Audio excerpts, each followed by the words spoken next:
Of course, the Musikverein is an iconic place, and it's one of these places that you cannot find anywhere in the world, both of its history and its wonderful acoustics. And I've been very fortunate to be there so many times in the past, and it's my pleasure to be part of this history and to come with my orchestras every single time. Every hall makes the sound of the orchestra different. And of course, there is the Vienna Philharmonic, the Vienna Symphony, the orchestras that are used to play in the Musikverein. That's one thing. But there are orchestras like the Munich Philharmonic, Israel Philharmonic, Rotterdam. When I come with my own orchestras, I find it very interesting to see how the sound of the hall influences the sound of the musicians, the sound of the orchestra, how it transforms the orchestra, and how much inspiration it gives us, the musicians. It's so important to perform well.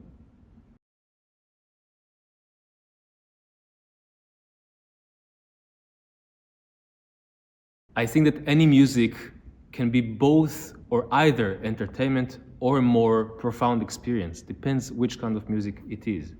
Of course, some music, for example, some operas, operettas, can be seen more as entertainment, and I don't think there is anything wrong with it. There is this sense of feeling of a community or just individual feeling that people really need to be entertained, to have a good feeling, to be well.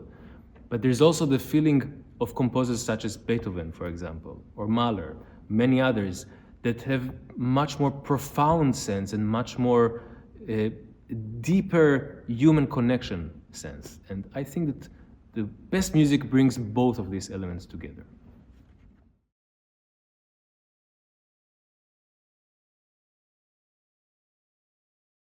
It's a special pleasure for me to play with Martha Argerich.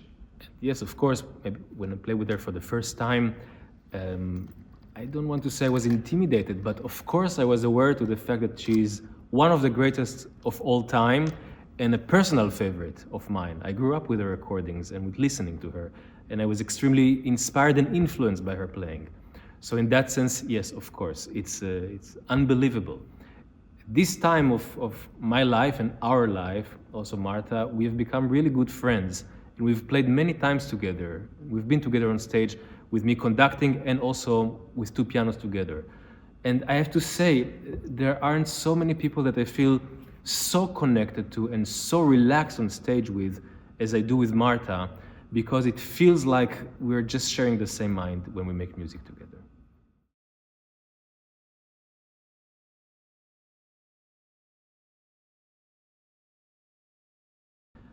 I think that for any artist to be in Vienna, to be in the Musikverein, it means something very unique. Vienna, of course, resembles a history of culture, of music, and just the idea of being a part of it is extraordinary.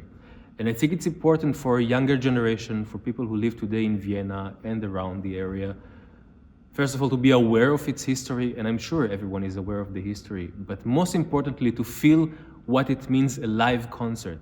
What is it to be a part of a community and having these experiences of what is giants, the great composers of the past and the great composers of the present, provide us humans with this just extraordinary amount of expression.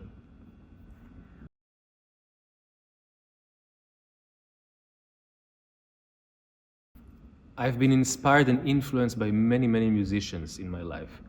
But Daniel Barenboim is no doubt one of the great ones, one of the people that inspired me most. And I would say inspired me in a very conscious way also, because he wasn't my teacher. I didn't have lessons with him as I would with all my other teachers otherwise. He was like a mentor. I went to his rehearsals in Berlin as many times as I just could, in the opera and in concerts. And I've learned from him so much about conducting, about rehearsing, about playing the piano, about presence on stage, about being a human being, about being a part of a community, about caring about other people.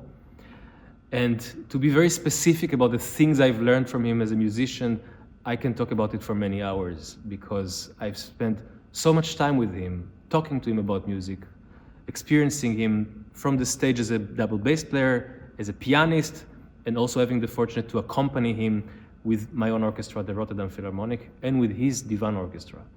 So I cannot even start to say and explain how much he means to me, both on a musical and on a human being side.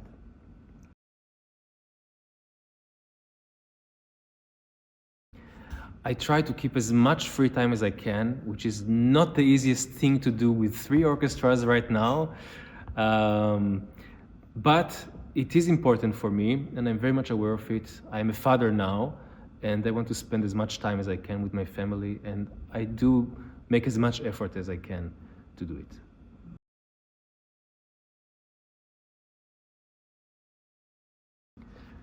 Everyone is looking for the magic recipe to attract young people to the concerts. Me too. And I'm trying different things. What is important for me is not just to focus on young generation, but to focus on curious people, to focus on people that might feel that this music interests them, but something makes them be frightened by the idea of going to the concert and maybe not understanding exactly what's going on there. I think these people have to be addressed. And yes, it's more the young generation because less people today are being brought up with music at home or in schools, etc.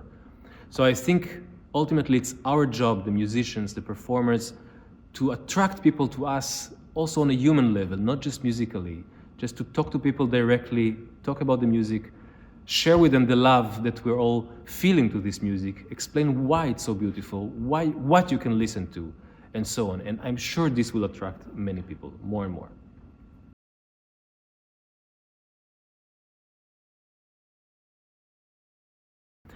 I was never really thinking in my life about major goals that I have to accomplish. It's always step by step, and I feel like I've been very fortunate to accomplish the things that I have accomplished so far. And so right now, it's being with my orchestras, keeping on developing my relationship with them and expanding the repertoire together, and just seeing how far we can extend our communication together.